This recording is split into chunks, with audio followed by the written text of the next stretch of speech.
Torrey, do you want to get started so we stay on time? Yeah, sure. Let's stick to the schedule because we got a jam-packed night for everyone tonight. As Dr. Kenyatta had said, we have some folks from Sovereign Assets on the call tonight. They have some really powerful information to pass on to you guys. And for those new faces on the call tonight, nice to meet you. My name's Teray Jones. I am one of the leads here on TGRI. Team Goins Realty Investments. We've built a really dynamic team here at EXP, jam-packed, as you can see. And we're really looking forward to driving value and bringing just valuable information to folks. We really want to get the real information out to everybody, and tonight is going to be an example of that. So without further ado, let's kick this thing off. Kenyatta, can you go to the next slide, please? So here's the agenda tonight. So I'm going to open up the call and we're going to quickly just talk about TGRI's mission, give you a little bit of overview. I'm going to introduce each of the different members of the team. And then we're going to talk about what we've built here at TGRI, how we're trying to really be passionate on our mission to serve 100 families and 100 agents this year, and how we plan on doing that. It's going to be some really good information, and then we're just really going to queue it up and stand it up for Wulf and Alex, who are going to talk about some dynamic financial vehicles and some different wealth growing strategies that are really dynamic and can really change their lives, really. So I really can't wait to talk about this. And as you can see to the right, I'm sure you're going to have plenty of questions for Wulf and Alex, but please, if you have those, just put them in the chat. We'll field those at the end of the call, and if not, we're going to have a Q&A session, and we'll dive into those. So without further ado, let's go to the next slide. So Team Goins Realty Investments actually just started in 2021, January of 2021. We're a relatively new team here in the Valley, but we've been doing real estate for over 25 years combined. So we've got a lot of folks coming from a lot of different industries. At the top, Dr. Kenyatta and his lovely wife, Roberta Goins, are the two founders of the team. They really drive the vision and help us push forward. And then here's me, Teray. So I'm the one that helps to get things done. So I help drive agent success and training. And then we got Cinnamon Scott. She has a dynamic background coming from Fortune 500 HR companies. So she knows how to attract new agents and also how to keep them, and also how to help you develop as a professional. We also have Dawn Verdone on the call. She's going to be talking later on, so you'll get to meet her. And we also have Kimber Howard on the call as well, who's our TC and kind of admin lead, who really helps to make sure that everything's clicking and jiving the right way, and we're staying legal and compliant and really serving our clients the right way. So you guys this won't be the first call, so you'll hear more from them. We're just going to continue to push. So I'm going to open this up to Dr. Kenyatta Goins, who's going to briefly talk about the mission and what we really want to do here at TGRI and what our goal is for this year. Hello, everyone, and thank you so much for taking your time out tonight and joining us on our call. TGRI's mission is to serve our clientele and communities by providing honest, professional, and tailored real estate service beyond reproach. We're confident and ready to convert our clients and agents' vision into tangible success, while aiding them in increasing savings and profit. We want to maximize your profit in the business, reduce the risk that you might have out there, and save you valuable time while you're making these transactions and transitions. Our goal and our overall view is to help 100 families to buy, sell, or become investors in the real estate market. We also have the vision of helping, and I want to emphasize that, helping agents, 100 agents, to become new and experienced in this field, become listing agents, become buying agents, become relocation specialists, become investor development agents as well. So we've developed a whole program to really assist you in every aspect and every walk of real estate and your life. We've partnered with many different people, and this is the kickoff right now with Alex and Wulf, and that's going to be dynamic. And I'll turn this over to Torrey again. Yeah, so Kenyatta talked a little bit about what we've built, and really it encompasses three different things, and these are all meant to build upon each other. So first, what we've done is we've really worked on centralizing and consolidating all of that information out there, because we know as a new and experienced agent, especially in this age of technology where things are changing constantly, it's really important to kind of cut the time to value when looking for different materials or templates or strategies for how to do different things. So what we've really done is, through our expertise, and all of us come from different backgrounds. I come from sourcing and procurement. Don comes from with event planning and hospitality. We have people coming from all over the place. And what we've really done is combined our knowledge, and we've brought in and selected the best of the best and put it all into one location, especially since we're powered by EXP, which is a powerful cloud brokerage, which comes with a ton of jam-packed technology, which really gives us an advantage. We've really simplified that and put it into just a single model that we can make it easier to distribute to our agents and really help our agents become successful faster. And that leads into the second stage of our model, which is the agent development. So we're really all based around mentorship, training, really putting the tools in place for agents to be successful. So we've built different types of playbooks, a bunch of different things, which I'll show you in the next slide. But we use all those things to really build up our agents. Something else, once we built you as an agent and we put all those tools in your hands, what we really want to do is help you build a business, because real estate is nothing but relationships and building a business. And this takes strategy, and this takes time, and it really takes a network of professionals who have done it already. A lot of times it's called modeling. If you haven't heard this term before, it basically means that someone has already done it and someone has already been successful. So we try to model that behavior and build systems that help to facilitate that success. So as you see here on the highlighted side on the bottom, we really want to transition the agent mindset from just being a salesperson to really being a business professional and an advocate for people and clients. So that's really what our model is all about. And I'm sure you're going to see that the more you interact with us. So I really want to hurry up, because Wulf and Alex, I see them on the slide. They're jam-packed. They're ready to get on here. But this is what I mean as far as the different types of tools that we built. So I really break it up into three different categories. We have agent resources, client-facing tools. So these are different presentations, templates. There's a lot of things out there that could be enhanced and made a little bit better, that can translate and communicate the information that you want to pass on to your client a little bit more efficiently and effectively. So we've really curated these different types of materials, and we put them all into one location. Like I said, the centralization aspect of this. And it's not only physical materials, but it's also the digital side, because we all know everything is so digital these days. So everything is about the follow-up, right? So the automated communications, the different types of lead generation things. We've kind of built all of these different things, and we built it into a way that we can easily train you so that you can do it yourself. But not only that, you can go and train other people to do it as well. And then lastly, I kind of touched on that with the technology. We've really mastered a CRM, or a customer relationship management tool, which with EXP, we have KV Core, which is super, super powerful.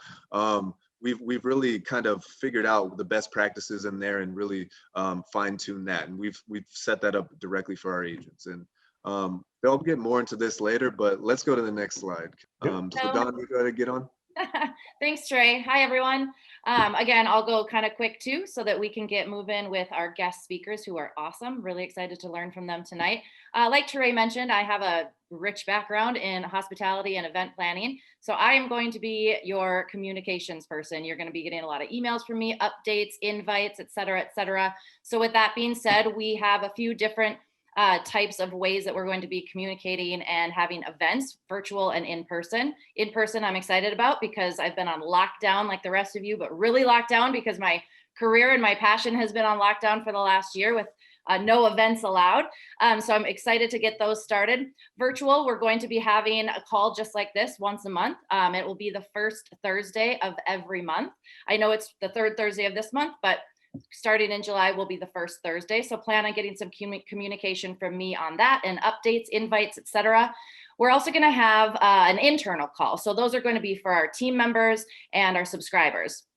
And that's going to be the third Thursday of each month, and we'll cover things such as team announcements, training, and then of course EXP announcements within the brokerage. Moving on to in-person, I'm really excited about this. We will be doing charity events, social events, networking events as the economy and whatnot starts opening and keeps opening. Once we're able to do that, again, you'll get a ton of emails and communications from me, so don't hate me. I'm doing it for fun because events are fun. But to start, we do have some lunch and learns coming down the tube. Our first one is going to be on Tuesday, July 13th. Again, you'll be getting some emails and communications from me regarding that. And we are going to be having some agent success summits, which are going to be day-long events with workshops, training, one-on-one, etc. So with that being said, I'll pass it on to, I believe, Kenyatta. But I will follow up with everybody after the call, and you'll have all of my contact information. So feel free to reach out at any time with any questions about tonight or future meetings, events, etc. Thank you. Thank you, Dawn. That was great. Well, without further ado, I call him Wulf. He tells me to call him Wulf. Everybody calls him Wulf. So we're going to bring on Wulf and Alex, and they are from Sovereign Assets. They're going to share with us how to do our wealth and income and how to be successful in life. This is going to be good. Get your notepads out, get your pen and paper. Let's take notes, and this is going to be good. Hold your questions to the end. We will have a question and answer session. Take it away, Alex and Wulf. Yes. Hey, guys, I appreciate it a lot. Thank you so much for giving us the opportunity to be able to be on this call with you guys. I'll tell you what, me and Kenyatta go back a long time, and we could not be more blessed to be able to work with people like you guys, and obviously within EXP. We have heard great things about EXP, and like I said, we're very thankful to be able to work with you guys as well on this. So just to kind of give you a little bit of background on myself, I actually was born and raised back in Barcelona in Spain, and I came to the United States just chasing the American dream, right? I wanted to make sure that I could do something much bigger than what was fated for me back in Spain. So that's why I came to a country that gave me a lot of opportunity. So the reason why I chose to go into finances is because it was an area where a lot of people actually lacked, and specifically talking about a lot of minorities and a lot of immigrants like myself and our families really had the education to be able to get onto the next level. And how I started actually 5 years ago was just selling regular life insurance. And as boring as that sounds, it opened the doors to so many different financial strategies that I'm very excited to be able to share with you guys. We will not discuss a lot of like very advanced stuff today because we want to make sure that nobody is falling asleep on this call. And we want to make sure that we can also have more content for the next calls as well too. I know me and Alex specifically has a lot of knowledge to share on this kind of stuff. He's a lot more of the technical guy.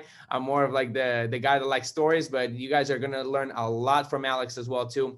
And the reason why we start here in this slide is because we just want to make sure that we can tell everybody, our clients, our referral partners, and anybody that we work with, that it's important to have strength in selection. And the main reason why is because if you go, for example, down to a State Farm office or a Geico office, the only thing that you're only able to get from them is just State Farm, right? Or Geico. So essentially, by being able to work with a brokerage or like an independent agent or an independent financial strategist, you're actually having the ability to have a power of choice. So that's why a lot of our clients love us, is because we don't go in there with the intent to just represent one company. We're going to their homes with the intent of representing them to the companies, if that makes sense. So next slide, please. So now, when we talk about finances, the biggest thing that a lot of the times people misunderstand, or essentially not the misunderstand, that they don't grasp from the beginning, is the compounded interest. So Kenyatta, you're going to have to click a couple times on this because of the way that our presentation was set up. So when it comes to compounded interest, the best way to put it on, or the best way to calculate how long it's going to take for your money to double, is for you to divide the interest rate that you're going to get divided by 72. And then you'll be able to understand how long it's going to take for your money to double. So for example, let's take this example. If you put your money in the bank and they're giving you about 1%, it's going to take you about 72 years. So if you click a couple more times, and there you go, a couple more, there you go. So now if we take a look at the broad spectrum of different types of interest rates, if you're only getting single digit returns, is very slow and steady. Like you're still going to be able to compound your account, especially when it comes to secure compounding. But the most important part is how much interest you're getting is going to determine how fast your money is going to grow.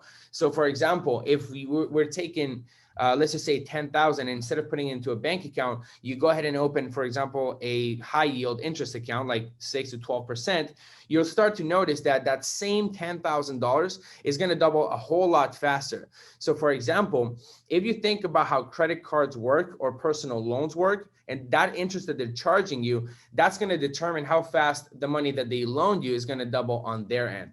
So that's why we always ask people all the time, is like, hey, if there was a way that you can double your money a lot faster, there's a way that you can earn 12, 24, 25, 10%, even 8% interest rate, wouldn't that be a good idea to at least take a look at what options are out there? So this is always something that we always try to keep in mind when we're counseling our clients. And I'm going to pass it over to Alex. All right. What's up, everybody? I hope everybody's having a good evening so far. Let's see. How do I do this, Wolf? Yeah, so I'm trying to see everybody. I'm the type that likes to call on people and call on your name and role play with you a little bit. So you guys just kind of have to get comfortable with that, okay? All right. So just to touch a little bit on this real quick, one thing that I like telling people is when it comes to compound interest, they say that the one who knows and understands it earns it. The one who doesn't is the one who pays it. So write that down, okay? So compound interest, the one who knows it and understands it earns it. The one who doesn't pays it.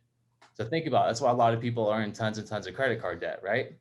So let's see. I think he has to do the next slide. Can you do the next slide, please? All right, and then do it a couple more times. We'll just pull everything up. There we go, right there. One more. There we go. Okay, so now before we get into this, I want to ask you guys, and I want somebody to either throw it out in the chat or unmute yourself and just say it. What do you think is your biggest expense in life? Housing. Food, housing, great. Anything else? What else, guys? Kids. Okay. Automobile. Okay, there we go. All great answers. I would have said the same thing. Anybody else? Taxes. Interest. Hey, somebody said it. I heard it. Somebody said it. It's taxes, right? All those are great answers, but in the big scheme of things, your biggest expense in life is going to be taxes. Think about it, right? You pay taxes on everything. You pay it on food. You pay it on, the money you earn, you pay taxes on, right? To eat, breathe, sleep, you're paying taxes. And that's the biggest thing, is that you're never going to get away from that. So how does money get taxed? One of the games you need to learn is the tax game. You have tax now, tax later, and tax never. These are different ways that you pay taxes in a sense. So tax now. You got your bank accounts, your bank CDs, stocks, and mutual funds, right? These are all funded with post-tax dollars. You collect a paycheck, you go deposit it in your bank account, boom, that's already been taxed, right? So now, before I go into this next one, just to kind of put things in perspective, Dawn, I'm calling on you, okay? Okay. All right, perfect. So, hey, so we're switching things up just for the time being. Today, you're a farmer, okay? Switching professions for a little bit, you're a farmer. So I'm Uncle Sam and I'm coming down to your doorstep and I'm knocking, I'm saying, Don, you have two options. You have the option to pay taxes right now on the seeds, or you can wait and defer it to pay taxes on the crop. Taxes on the seeds or the crop, which one are you going to choose? The seeds. The seeds, right. Okay, so now that brings me into this next one of tax later, which represents the crop. So all that simply means is that you're letting this thing grow into something big and you're deferring the taxes until you're getting ready to use it or harvest it at the end. So for example, you guys have heard of a 401k. Any teachers out there, 403b, IRAs, SEP, TSAP, or TSP, all these things are just different accounts, and it tells you that, hey, this is an account where you are putting something into it now, and you're going to defer the taxes and pay taxes on the back end, right? Does that make sense, you guys? Perfect. I saw. Yeah, wait, can I ask? Oh, sorry, never mind. I'll save it till the end. Okay, perfect. So you also have in there like annuities and private pensions. And we'll talk a little bit more about that a little later. So then now you guys are probably wondering, all right, so you have something that's taxed now, tax later. what's this tax number? What else is out there, right? Is there any way to avoid, paying some taxes? And the answer is yes. So you guys have heard of a Roth IRA, right? Back in the day, Senator William Roth, he was like, you know what? I've heard of like the 401k and whatnot. I want to find something that's kind of going to do the opposite, right? I'm going to be able to fund it with money that's already been taxed. And then I don't want to have to pay any taxes on the gains that I make. So that's what the Roth IRA is. And the thing with that is that you still have limitations. So with the Roth IRA, if you try to access your money before the age 59 and a half, you have to pay an early withdrawal penalty just to access your own money, right? Typically it's about 10%, but hey, if it's a big, huge amount, well, 10%, that's quite a bit, right? Just to touch your own money. Then there's contribution limits. You can only roughly put $6,000 to $7,000 a year max. I don't need you guys to do math, to kind of figure out, but just hearing that number, that in the big scheme of things, that's not a lot, right? That's why if you ask any person that is very wealthy and makes a lot of money, they don't own these. And the simple reason is that one, they can't put enough money into them. And two, they make too much money because there's income limits. As an individual, you can only make about $120,000, right? As a couple, it's about $180,000, $190,000. So if you make more money than that, you can't even have access to this thing. And your money still, has market risk. All right. So after that, you're like, what else is out there then? If I make too much money, if me, and my, significant other, we make way too much, what else is out there? So what there is a plan called the 7702 or an Index Universal Life Plan. What that simply is it's a cash accumulation vehicle inside of a life insurance policy. Some of you may have heard of that. Some of you may have not, and that's okay. So the biggest thing with those is that there's no 59 and a half rule, right? You can access your money without having to worry about paying any, penalties. Two, you get permanent life insurance attached to it. You build your cash value, and let's say that you were to pass away, God forbid, well, your cash value and your death benefit, that all goes to your family. Right now, these accounts are averaging between 8 to 9%. So you guys saw when Wulf was talking about compound interest, well, these accounts are doing a lot better than the banks and 401ks and some of the other things that are out there, right? So it's crazy. And a lot of them, they also have what's called a floor.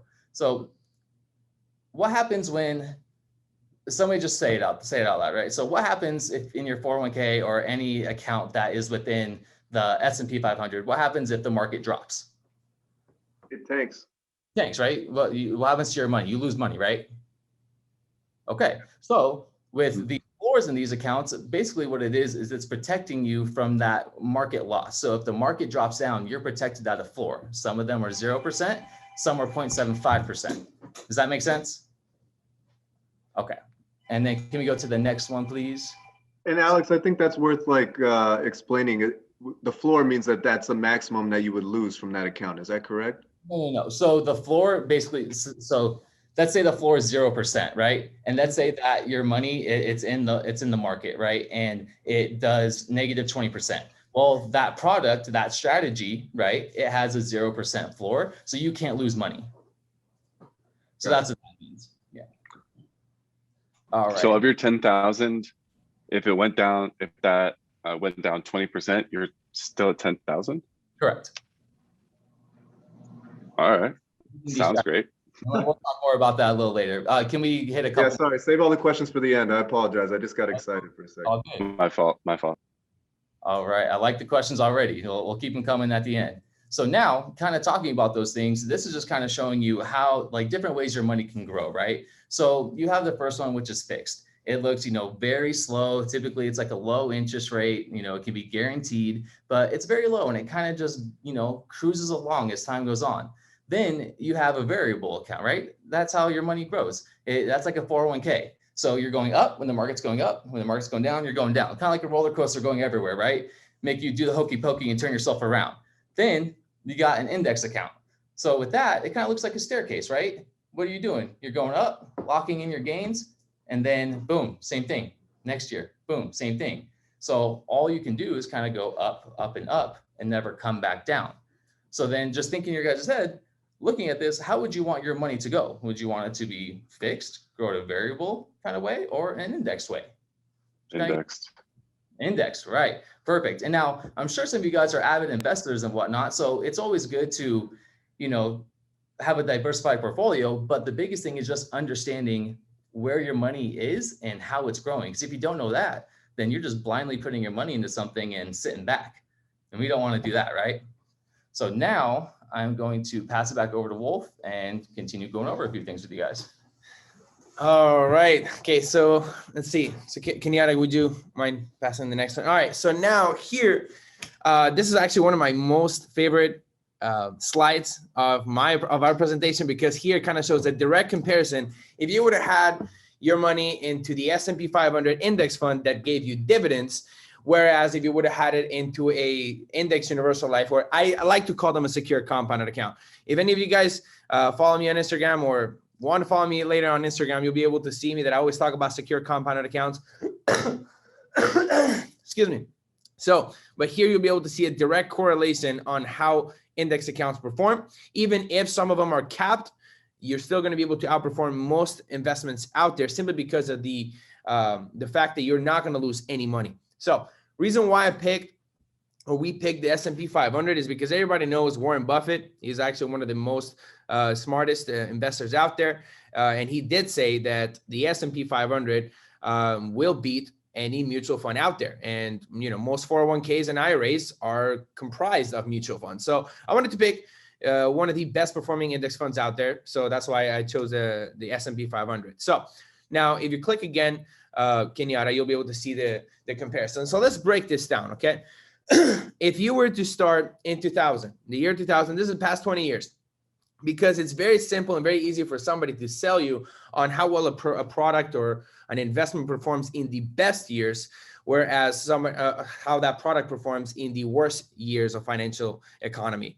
So for example, if you were to start in year 2000 and you had $100,000, so let me pick someone, because, you know, Alex gave me a good idea. So let's just say, Scott, do you want to go? All right, perfect. So I'm gonna pick on you, Scott. So let's just say, Scott, you had your money into the S&P 500. It's still going to give you dividends, right? And then you and I both went in. I had my money in an indexed account. So I had it in my secure compounded account, and you had it in your S&P 500, right? What happened in 2000, in the year 2000? 2000 is the 0 point. So into 01, it went down 10% for me. It was a dot-com crash, I believe. And then in 2001, we had the tragedy of the Twin Towers. So that market also went down too. So bottom line, within the first 3 years, what happened to your money, Scott? It kept going down. Exactly, right? So within 3 years, you essentially lost almost like 40%. Yeah. Exactly, right? But guess what happened in 2004? How much did you gain on your account? Until 4, I got 25,000 back. Exactly, right? So it was like 26%, right? You gained 26%, right? But here's the thing that a lot of people really like don't take a look at is like you got 26% of 60,000, right? $59,000. Whereas me, for example, if I have my money capped out at 15, I only got 15% of what? Of 100,000. So therefore, I made more money than you did, even though you earned more interest. Does that make sense? So fast forward, let's just say it took you 5 years. Now you're almost back at above water, right? Like now you're back at 100,000 in 2008. And we all know what happened in 2008. Market crashed again. Market bubble. Right. So now, Scott, let me ask you a question. Let's just say you are 64 years old, right? And you've had your 401k for the past, I don't know, 30 years, 20 years, something like that. And then you see 40% of your account wiped out almost overnight. What's the first thing you're going to do? Probably drink, honestly. I'm going to be having a bad day. I'm not one to necessarily sell, but it'll be a very bad time. Okay, perfect. So let's just say you don't sell. Probably pull the rest out. What's up? Probably pull the rest out, right? Okay, so that's exactly what most people did back in 2008. So, like, whereas Scott, like he said, if he wouldn't have sold out in the next, 5 years, he would have gained back what he lost, right? But again, most people don't have that time, and most people, what they did back in 2008 is that they sold, they pulled it out, right? And then Scott, if his example, if it was 64 years old, he wouldn't have to worry about paying for that penalty. But there was a lot of people that were under 59 and a half. So guess what happens if you pull it before 59 and a half? Anybody knows? That extra 10%, right? Isn't that what you said? That's right. The withdrawal fee. Exactly. And guess what? You also get hit with taxes too, because remember, you didn't pay taxes when you put your money in. So this is kind of like a joke that we have in the financial industry, which says like those 401ks back in 2008 turned into 201ks because you pretty much got wiped out half of your account. So it's something important to understand, that the most important thing when it comes to money is that how much you actually keep matters more than how much you make. So fast forward to 2021. This is where you can actually see the main difference, right? So Scott, if you would have had this for 20 years in the S&P 500, listen, you still would have made about $155,000 into your account, into the S&P 500, including with dividends. But the biggest difference here is that, as you can see in a secure compounded account or in an index account, the biggest difference here is that I almost would have 5 times that same $100,000, simply because you have that 0% floor that protects you against the market. But another thing too, the biggest thing that we always try to make sure that people understand is that you lost 20 years that you didn't have to be able to recover. Because if you're in the year 2000, if you were just like 20 years old, sure, you still have money to be like, you still have time to be able to recover. But that's something that's very important to understand, that we don't get time back. So if you can go to the next slide. And oh yeah, of course, the difference of 200%. So now, a lot of the clients that we work with right now are baby boomers that are getting ready to retire. They have old 401ks and they're just trying to figure out what to do with it. Because even if you have your money in a 401k and it still performed really well, when you retire age 65, that money is still in the 401k. So you still have to pay those fees. You still have to be able to make sure that you're mitigating against the risk. So a lot of things that people want to understand on how to do is how to be able to secure that retirement. Because let's just say, Scott, for example, if you're 65 and you're ready to retire, you stop working, you're not contributing to your 401k anymore, and now you're starting taking income, can you afford getting another one of those losses? One of those massive losses? No. Of course not, right? Now you're 65, you're ready to enjoy your golden years. So now you're trying to figure out a way that you can be able to, that you're actually able to protect your retirement. That's why we always offer a private pension. So has anybody heard of annuities? Unmute yourself. Yes, kind of. Kind of. Anybody else? Nobody has heard of annuities? Okay. So no Dave Ramsey fans here? Okay. Read one book. Okay. So you guys will start to learn about me that I don't share a lot of Dave Ramsey's ideas, simply because there's a lot of things that has changed in the financial sector. But essentially what an annuity would be is a private pension. So the idea is you roll over your 401k into a private pension. And the reason why we recommend a lot of the baby boomers that are getting ready to retire, the reason why we recommend people to do that is because it's all based on a GRIPS method, right? So the G stands for guaranteed principal. So one of the things that you can at least expect from that private pension is that no matter what the market performance does, you're never going to lose that principal. So if you were one of the lucky ones that were able to save enough to be able to have $500,000 into your 401k or an IRA, and you roll it over, you're at least guaranteed that you're never going to lose that money. Number two, the rate of returns of some of these annuities are between 6 to 10%. Some of them come at a cost that give you like a multiplier, but on average, it's going to have a pretty conservative return, because at that point, you don't want to be able to be too aggressive, because you're already past your working years. You're probably in a fixed income. So now you just want to make sure that your money is cruising and coasting, and that it's still growing while you're still earning your retirement years. And then the I stands for income for life. What do I mean by income for life? One of the biggest things that a lot of and this is a survey that we actually took, that a lot of the baby boomers say is that they wish they would have a way for their 401k to be able to extend for the rest of their life, because they fear outrunning their money more than death. And that's where a lot of these annuities they provide is an income for life rider that's going to be able to extend that 401k until the day they die. And a lot of the times, these are also probate protected as well. So if they pass away, it goes straight to the beneficiary, no questions asked. And that way they don't have to worry about going towards any type of probate court or anything like that.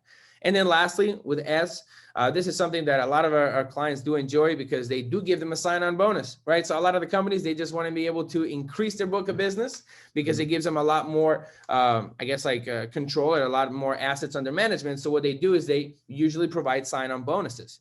And that could be 10, 25% from the first year. So if you had 100,000 and you got a 20% sign-on bonus, you're essentially rolling over 120,000. So next slide, please. And I'm going to pass it up to Alex. He's going to break down what the FIN number is, which is the financial independence number. And this actually is super cool. And I would definitely take notes for this. All right, guys. So Wulf already spoiled it. Not going to lie. I was going to ask somebody what they knew like their FIN number was, but just say, who knows what the FIN number is? What's the FIN stand for? Somebody, anybody. Financial independence. Boom. Nailed it. There you go. Exactly what it is. So essentially, this is just going to kind of show you guys. And I recommend if people want to do this, if you have a piece of paper and you have your notes, just follow along with me. And this will actually tell you what your FIN number is right now. So your FIN number, your financial independence number, it essentially is the number. It's the amount of money you will need in order to retire off of the lifestyle you want for the amount of time you want to retire for, if that makes sense. So at the end, you'll kind of see. So this one's going to involve a lot of clicking, not going to lie. Can we click on the first one? And let's kind of do a couple more. One more. There we go. Okay. All right. So for this example, this person, they are currently age 40, right? They had said that they want to retire at age 65. So 25 years till retirement. They had guesstimated that they'll probably, live until age 85. And they said that in order for them to, live comfortably, they'd have to live off of $6,000 per month. So these are the main numbers that you'll need. Your age, the age you want to retire, the age in which you think you'll pass, right? Give or take. And then the cost of living per month that you will need in order to maintain the lifestyle you want. So if people are writing this down, just give me a thumbs up. Let me know when you're good to go. Cool. Make sure, go through. All right, perfect. Okay, next one, please. Okay, awesome. So now, before I go into the actual numbers, you're going to see here. So you're going to take your cost per month, and then let's click on it, actually. Let's just do all of them. We'll make it easier. Okay, so as you're doing that, so you're going to take a few of those numbers here. You're going to take your cost per month. So in this case, it was $6,000, and you're going to multiply it by 12. That gives you $72,000 per year. Okay. Then what you do is you go ahead and you take your yearly cost and you multiply it by the number of years that you want to retire for. So in this instance, the person wanted to retire, they said for about 20 years. Okay. That's what they're guesstimating. So now you do the math, and that's what gives you your financial independence number. So in this case, their FIN number is 1,440,000. Okay. So you may think, wow, like that's a big number. And it's like, yeah, it is. So that's why we're going to break it down even more. So then what you do, take that FIN number. So in this case, the $1.4 million, and then you divide it by the number of years you have left to work from this point. So the person, they're age 40 and they want to retire at age 65. So in 25 years. And then what does that give you? That gives you roughly $57,600 per year. Okay, so now hey, I need to save about $57,600 per year. Break it down even more. Divide that by 12. From this current point on, whatever you're at, this person, they would need to save $4,800 a month for the next 25 years in order to retire for 20 years off of $6,000 a month. Does that make sense? Okay, perfect. So that's basically how you figure out what your financial independence number is. It will tell you exactly the amount you need to save every month starting now in order to retire for as long as you want to retire and off of how much you want to, live off of basically. All right, next slide, please. Perfect. Okay, so here we have the 6 pillars of financial stability, right? So these are the 6 main areas in which we build a strong financial foundation, not only for individuals, but for businesses as well. They could take, advantage of all these things. So we offer life insurance, right? We show people, the different types, how to qualify for it, how much they need, and how to use it. Retirement. We do set up retirement accounts for people. We help explain what they currently have. We help roll over old retirement accounts into new ones. College funds. Some of you may have kids, right? You want to do a Head Start program. You want to get something going for them. So once, they're in school, they can use that money for living expenses or even, hey, paying off those bills. Then number 4, emergency funds. Everybody needs to have an emergency fund. If you don't right now, that's okay. Some of the things we specialize in is kind of helping you manage and budget to figure out how can you get that nest egg built up. Because I don't know about you guys, but I was affected by what just happened, the last year and a half. I didn't see that coming. I'm sure many of you didn't either. And then, good thing I had something built up, but for a majority of people, they didn't. So that's one of the things we help with is building that emergency fund. Then debt. Off the top of your guys' head, how many of you know somebody that's in debt? Yeah, right? Like almost all of us, you know somebody that's in debt. And one of the things that we do is we help people strive to eliminate that debt. But the main thing is get them from out of control debt into in control debt, and then strive to eliminate that debt. And then boom, we talked a little bit about it, but estate planning, right? So this is huge. Living trust and a will. How many of you guys know or have heard about Aretha Franklin and then Prince?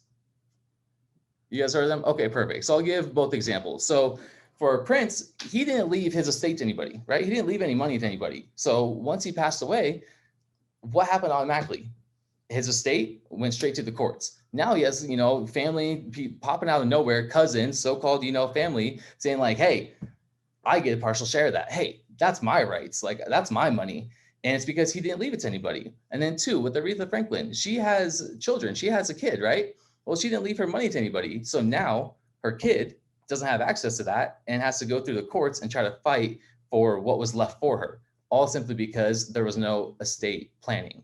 So that's why we really harp on the estate planning, because you never know when that time comes. And if you don't set it up properly, well, instead of your family being able to do what they need to do and mourn, now they're in the courts trying to fight to get what's rightfully theirs. And I know at the bottom it says, what's your financial grade?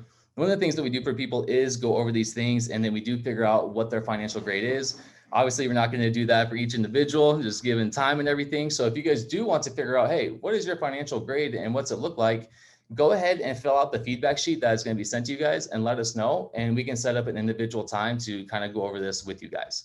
And in the next couple of slides, we're actually going to go over a few different examples of some of the strategies our clients have taken advantage of. So these first couple ones I'm gonna have Wulf go over, and then I'm gonna finish out and go over the last couple.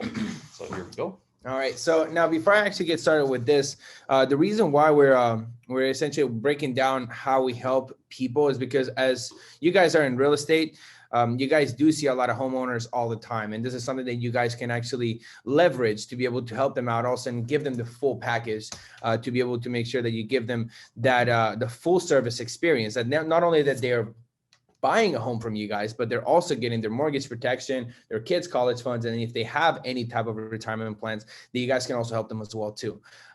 So now, this is a real client of ours. We can't disclose any names, unfortunately, but this is essentially what this person did. So it's a male guy, let's just call him John, that he essentially is putting away, let's just say $500 a month, right? This is essentially what an IRA would be, right? Let's just say if he just wants to put as much as his Roth IRA would be. Kenyatta, if you can click a couple times, you'll be able to see. Okay, cool. So 35 years old. Here up top, you'll be able to see that it's a preferred non-nicotine, right? So because it is life insurance, it is based on health, right? The biggest thing that you can see right off the bat is like it automatically immediately gives them a permanent immediate estate of $250,000. So if the person were to pass away, his family would get immediately $250,000. Now, another thing it's very important to note here is that this person is contributing through this for their long term, right? Let's just say he's putting $6,000 a year all the way until age 65. Given the assumed rates right now, these are very conservative assumed rates because, again, we want to make sure that we under promise and over deliver. At the end of age 65, that person would have turned their account to about $406,000 of tax-free income. So if you click another time, Kenyatta, you'll be able to show them a couple more times. One more. There you go. So go back, sorry. Go back once. Oh, there you go. And right there. Okay, it's okay. I'll just explain it. So essentially on the other one, it showed there was $35,000 a year that this person would get for the rest of their retirement. So, and that money is all non-taxable, right? It's all tax-free because it is inside of life insurance policy. So now if you go to the next one, this is this is going to be the average business owner, right? So this is one of our good buddies of mine who does have an electrical company. So what he wanted to do, he wanted to make sure that he can put as much money as he could afford at that time. So he chose to put about $20,000. So let's just say that $20,000 over the next 20 years of funding, right? Because the good thing about this kind of stuff is that because of the compounded interest that these accounts do earn, you don't have to fund it all the way until 65. So the way that we built it for this client of ours is like we just wanted to make sure that we could accommodate to what he wanted to do. So for 20 years of funding, right, you can see that at age 65, this same account actually accumulated about $1.2 million of cash value that at that point he can start taking retirement at $107,000 a year, every single year, tax-free for the rest of his life. So if you click a couple times, it'll break it down as well. So age 65, so from 65 to 85, $107,000 a year that this client actually is going to end up withdrawing for their retirement. So again, this is a very important subject that we're always teaching, is because like this is not something that you'll learn in your average financial meeting at work or anything like that, because situations like this and these kind of strategies, you have to actually know exactly how to build them. And this is essentially what we specialize here at Sovereign Assets. So now Alex is actually going to break down what would be the scenario for somebody that's already quote unquote too old, not really too old, but somebody that's already going into retirement, that they don't have the 20, 30 years to be able to grow their accounts. Like what are their options? Like what can they do to at least make sure that they maximize their account? So okay, so this is just another strategy that we have implemented for a client of ours, right? He basically came to us and been like, hey, I have this old 401k, right? We talked a little bit about that earlier, but he's like, I have this old 401k, got some money in there, it's not really doing anything. What are my options? So one of the options that we have for people that do have old 401ks, or they just have like a big lump sum of money, right? You could go ahead and roll it over into that annuity, AKA that private pension. And that's what this person did, right? So you can see that the client, they're 45 years old, right? They had rolled over $407,000, and their main thing that they wanted was just to, build their money. They just wanted to start gaining, and they just left it in there. So the nice thing with these is that if you have an old 401k, for the most part, you can roll it over, right? If you have a lump sum of money, you can roll it over. So it doesn't necessarily mean that you have to be of a certain age. It's just that's what most people do, is they build up this 401k, and then, once they're getting ready to retire, they'll go ahead and take advantage of it and roll it over. So as you can see, hopefully it's blown up enough for you guys. If they waited until age 64 to 65, now it went from 407,000 all the way up to 1.065 million, right? So it basically times itself 2.5 times. So this is just another example, right? This is just another strategy, that they have taken advantage of, right? So same thing, okay? Age 45, right? They're rolling over $407,000. So now, just because of this strategy, perfect. All right. So now you guys can see here that that's basically same amount of time, same amount of money, right? This is just a different product, same strategy in a sense. Now that 407,000, it turned to $1.6 million. So you guys can see here that there's always options for your money, right? There's always options for you. Don't ever think that you don't have an option, or that like you're singled out in any way. There's so many different things that you can do. And that's one of the main things that we enjoy helping people with, is figuring out, hey, what's going to best suit them? Because this may not work for everybody, but then there may be somebody out there that this is the best thing that they've ever seen. So a lot of these strategies, they are meant to put people in a better financial situation. Yeah. Well, if you have anything else to add on that? No, that's all. Cool. So that's all we have for you guys. I know that we're going to answer some questions here. People had some already, so I'm for it. Let's open it up. Ask away. I have a question. Yes. This is Gladys. I got it. If you are still contributing to a 401k or a 457, I think my husband's in with a public entity with the city of Phoenix. Okay. So he's got a different retirement account. But if you're still contributing, can you still roll it into one of those annuities, one of the last two, and that contribution continues to be added? Or So- does it have to just go to your 401k and then you keep moving it over? So it depends specifically on the employer. So there is such a thing. It's called an in-service rollout. However, it's pretty rare. But yes, there are some options that you would be able to roll out some of that 457 that you're still contributing. However, I will say if he is a public or I'm assuming he's a cop or Yes. okay. So yeah, I've worked with cops a lot. Actually, one of my clients is a really good friend of mine. He's one of the police sergeants or police chiefs in Mesa, I believe, or at least he used to be police chief. But yeah, so the problem with that is that because it's being paid by the government, it's a little bit hard to be able to roll it out while it's being actively funded. But most 401ks, if you're still actively contributing, you should be able to have an in-service rollout. Okay, now what if your employer does like a certain match, a certain, in increments or whatever? How does that work? So do you have a 401k currently? I do. I just actually started contributing to it about 2 years ago because I'm new at this job. Yeah.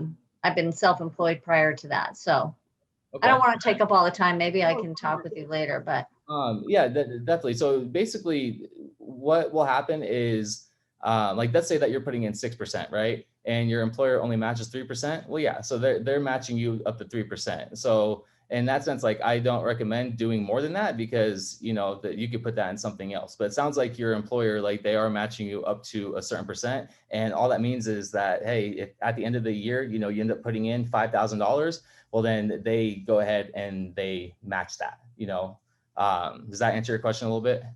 yes. Okay. 401ks have a lot of high fees. That's why we always recommend to diversify it. Yeah. Right. Okay. Yes, we can always talk more about that too, like in depth. So Yeah, that's what I figured. Thank you. of course. I have a question. Yes.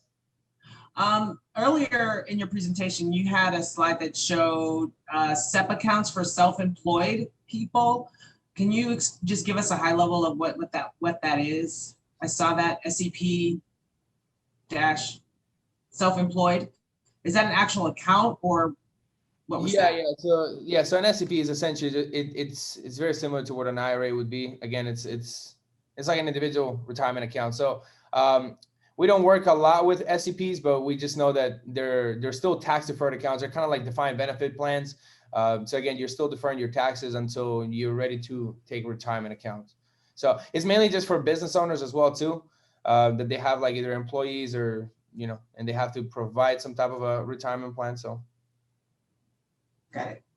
But either way, like it kind of falls under the same category as like the 401k, things like that, where you are putting money into it, but you're just not paying taxes until the end of it when you're getting ready to withdraw it. Correct. It's still tied to the market as well too. I'm not sure exactly what the diversification of the asset classes are. I know 401k is pretty limited, but when it comes to SEPs or TSPs or anything that has to do with like I said, those kind of retirement accounts, because they're considered investments, they are tied to the market and they do have management fees. So that's another thing to consider as well too. Like I said, we always recommend to diversify it. So if your biggest goal is to be able to grow your money tax-free and risk-free, then a secure compounded account or an index universal life per se would be a better option. And I think it's time to wrap up just as we approach that 1 hour mark. We want to be respectful of everybody's time. Yep. But we are going to be distributing a survey to everybody at the end of this call. I see some folks on here that we do not have your emails, so you won't be able to give us our feedback and tell Wulf and Alex about any specific questions or give them feedback around how this presentation might be improved.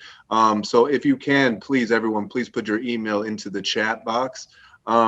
In addition, we're really thinking about trying to do another session of this, which is why we want to add this feedback, is because they haven't even really, they barely scratched the surface of what you can really do with this type of financial vehicle. We're talking about getting access to that money so that you can use it and potentially become the bank. You can take money out of that once you've hit a certain amount of money, and you can use that to do different types of real estate investments and different types of things.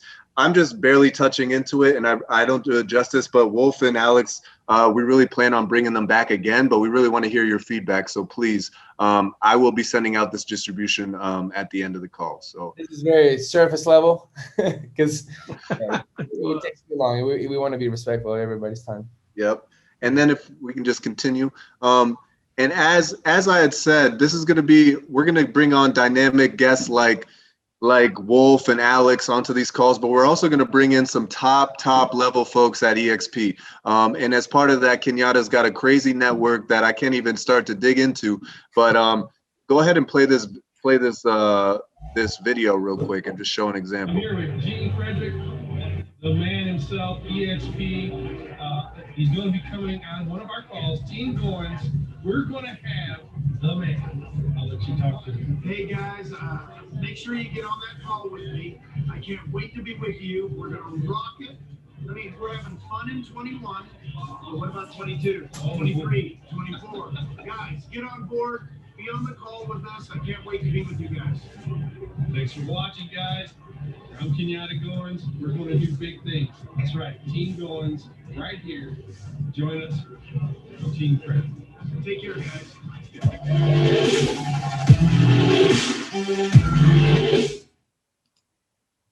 So we're really looking forward to that. Kenyatta, did you want to say anything else to close us out? I'm hoping my screen will come back. I want to get a shot of everyone that's on here, because this is our first open call to the public. So this is a inaugural day, and I want to thank everyone again. You could have been doing something else. You could have been anywhere else. I'm gonna take a screenshot just for myself here. All right, you could have been anywhere else, but you came here, and I want to welcome you again, and look forward to doing great things with you this coming year. And didn't Wulf and Alex just rock the house? Come on, let's give them a hand. I'm so proud. That was very informative. To be involved with these guys. And like we said, there's a part 2 coming, and maybe a 4, 5, 6. Who knows? I think we got something going on, man. So, hey, you guys have a good night. If you have any questions, I hope you had time to write down their numbers. But you can always contact myself, Torre, Dawn, Cinnamon, Kimber, Roberta, and we will knock things out for you. Make sure you're connected, connect all the dots for you. And if you're interested in joining EXP under Team Goins, please reach out, and we will be more than happy to help you facilitate that as well. I want to thank you once again, and God bless each and every one of you, and have a great evening. Thanks, everyone. Thanks. Good night. Have a good one, guys. Good night. Love and blessings.